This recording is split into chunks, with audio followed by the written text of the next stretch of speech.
Don't do anything on YouTube until you watch this video. I'm about to save you a lot of time, stress, and money, honey. For more advice on getting clients with YouTube, be sure to subscribe to my channel and hit that bell to be notified when we post a new video every single Monday.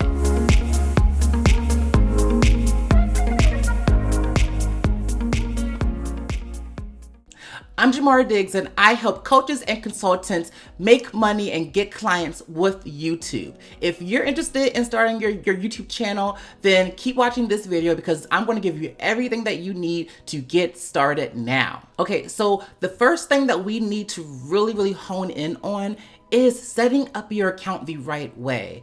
I have seen too many accounts, too many people start this the wrong way, and then they had to go ahead and convert it to something else later on, right? And so since you're watching this video, I want to make sure that you have everything up and you are set up for success, honey, okay? So whenever you're setting up your account, I really want you to do this thing first. Create a brand account on YouTube. Okay, so whenever it comes to building your YouTube channel, the first thing that you get to choose from whenever you are clicking that like make channel button is, do you want it to be a personal account or do you want it to be a brand account? And so if you are a coach or consultant, I always recommend having a brand account versus the personal, okay? So the personal account, there is no difference on the front end, but on the back end, it gets really important, right? So when you have a personal YouTube channel, it is tied to your Gmail account, right? So if you wanted to get someone on to upload videos for you, you would have to give them your actual Gmail login credentials for them to have access to that YouTube channel, okay? When it is a brand account, all you have to do is just make them a manager. Very similar to how there are admins or Facebook managers up on Facebook, right? You can just assign someone an admin right to have access to your page, right? And so we're going to operate the same way whenever it comes to YouTube. This way, you don't have to worry about them logging into your actual email account every time that they need access to YouTube. And let's be honest, the more traction that you get with YouTube, you're not going to be doing these things by yourself, right? You're going to want to hire help. You're going to want to hire maybe a YouTube manager or a VA, and you want it to be very easy for you to kind of pass over things to them so that they can kind of manage it without it really impacting you at all, right? We don't want people all up in our emails, right? We don't want them all up in our inbox just because we want them to manage our YouTube channel. We want it to be very easy for us to assign roles to people and delegate tasks out for them. The next thing that I want you to start putting into place is your content strategy whenever it comes to YouTube. I don't want you to just post anything up on YouTube. We are not doing that here, okay? I really want you to think about, okay, what kind of content is going to help me get clients with YouTube?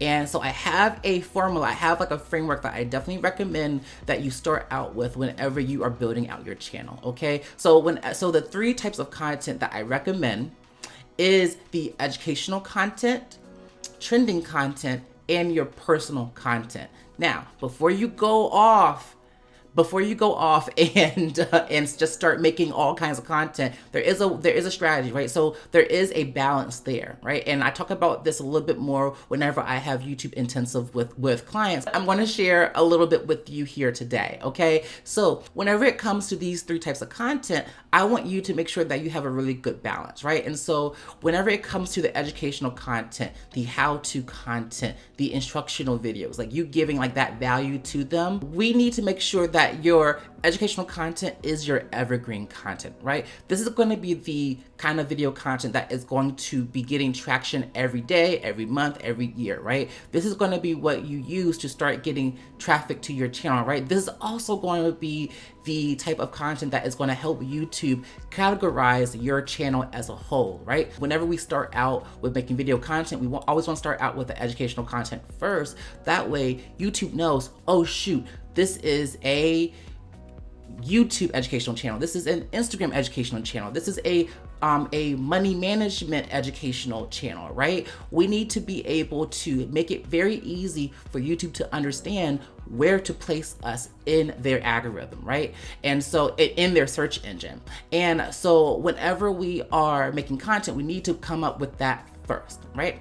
Now, the second type of content is the trending content or the viral type of content, right? And so I always use this example of if I am a relationship coach and I am talking about relationships and communication and cheating or whatever, there was something very popular that happened in that realm, right? With Will Smith and Jada Pinkett Smith, right? And this word that she used called entanglement, right? And so wouldn't it be really, really cool to do a video about what is an entanglement and what it really means, right? Or including Will Smith and Jada Pinkett Smith inside your YouTube title and using the word entanglement, right? This is how you kind of get that traction of people who are searching for that or people who are interested in that type of stuff, right? Because they're interested in Will Smith and Jada Pinkett Smith and they are probably researching on what really happened, right? You're getting people who could be potential idol clients for you, right? But we don't want too much of this content, right? Because what happens with this trending stuff, not saying that you're going to go viral, but what happens with these popular topics is that sometimes it brings in the wrong people. So if you keep on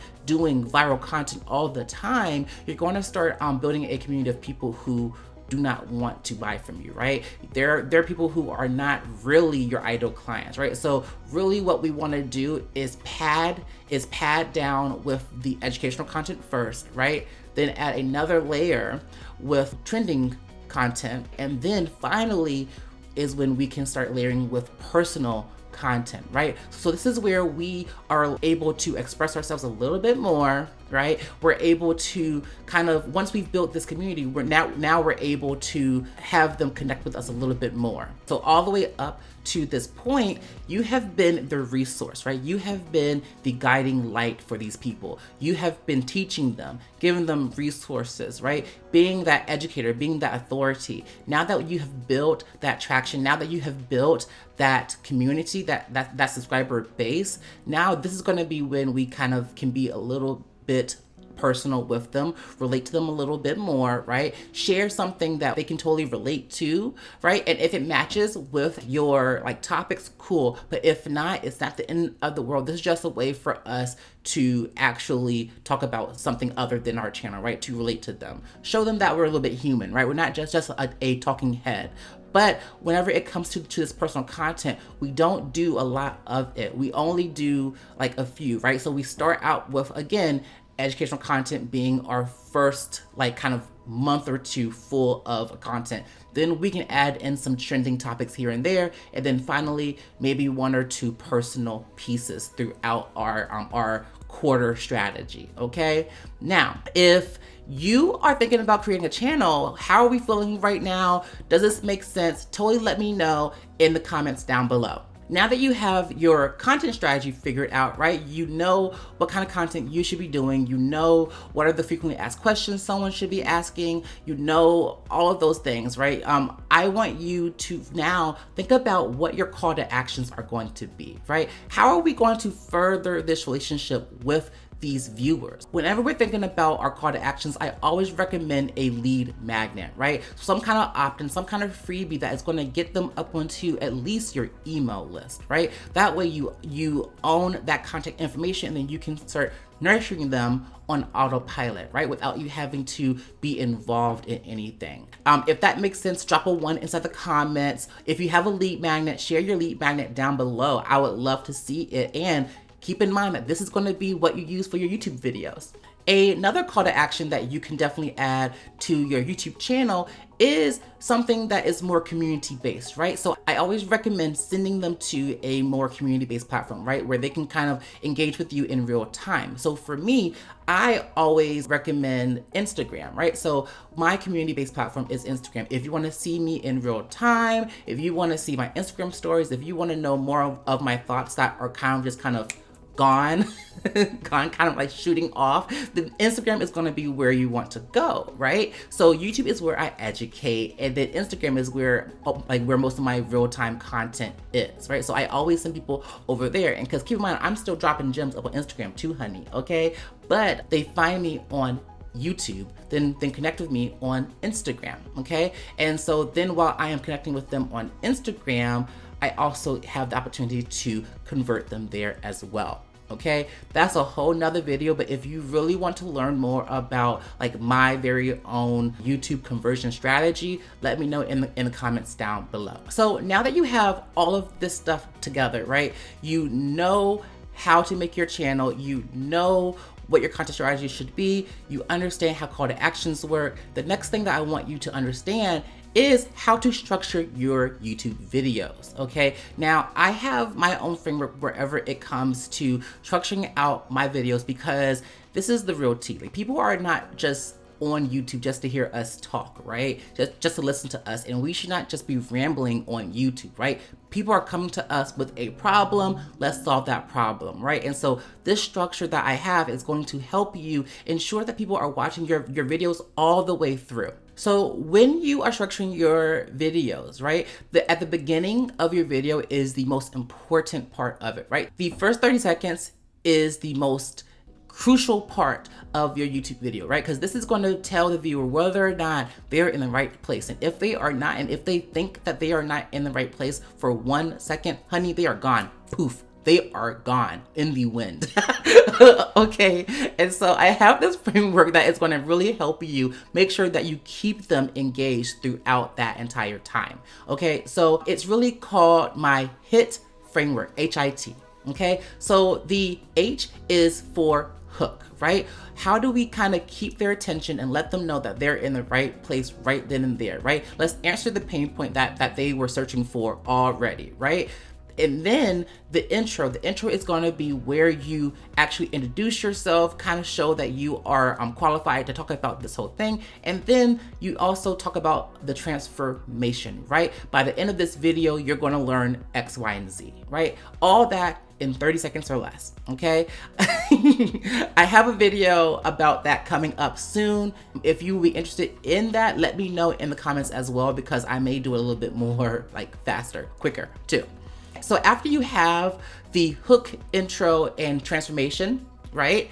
Then we go into our talking points, right? So you talk about point 1, then point 2, right? That's how you should be structuring it, all right? And then somewhere in the middle, maybe you are having an engagement question, right? Like where you say, let me know in the comments, X, Y, and Z, right? And this could be something to where you talk about your freebie, if it makes sense, or maybe you actually ask them something in the comments, right? You direct them to the comments so that they can start engaging with you down there. After you do your engagement question, now you're going to be ready to finish off your video, right? So include your other remaining points that you have to talk about, and then let's talk about this call to action, right? Where are you sending these people afterwards, right? Is it going to be your freebie? Is it your Instagram account? Or is it like your Facebook group? Where do you want them to hang out with you later on, okay? And then after you do that, quickly close the video. I want you to be able to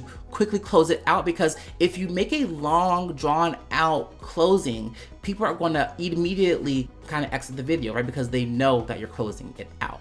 Okay, and so the easy way for you to make sure that you don't lose that watch time, right, so that you don't lose that drop off point, is to make your closing a little bit smaller. Okay, so if this made sense to you, I totally have a YouTube starter guide that I want you to go ahead and click the link in the description to download. It gives you everything that you need to get your YouTube channel up and running.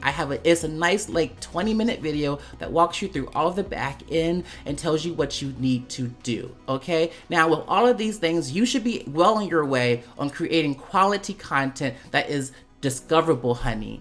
If you like this video, please let me know by subscribing to this channel, liking this video, and commenting down below what your new channel is going to be about. And I will see you in the next video. Bye-bye.